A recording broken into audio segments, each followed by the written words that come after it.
So guys, my name is Jan Aaron H. Delen from SHA 1201B. Today we're going to teach you how to mail merge. So first, start mail merge. Click letters,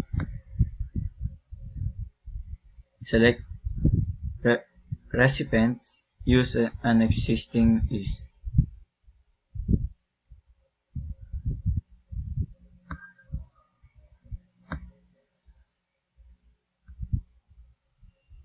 Okay.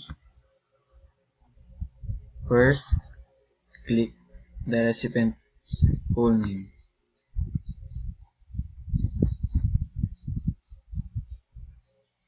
Then insert merge field. Full name. Then address.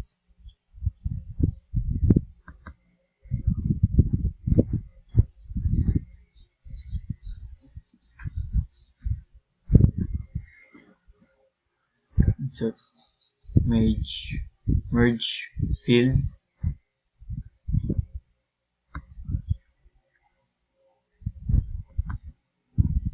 Then this prefix. Then first name.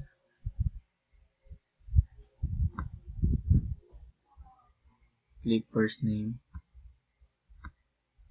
Then the event date.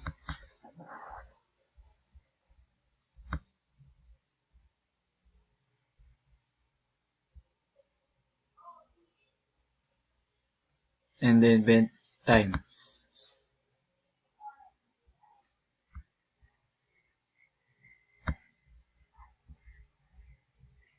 Event date.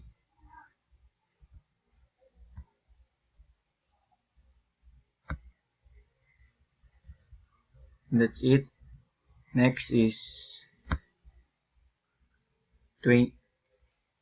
put a 20 recipient and finish merge. Edit individual documents.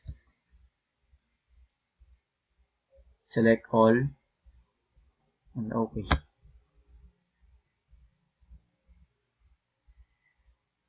And that's it.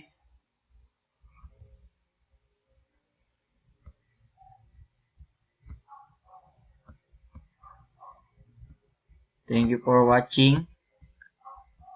Again, my name is Jan Aaron H. Delen from SHA 1201. Thank you. Bye-bye.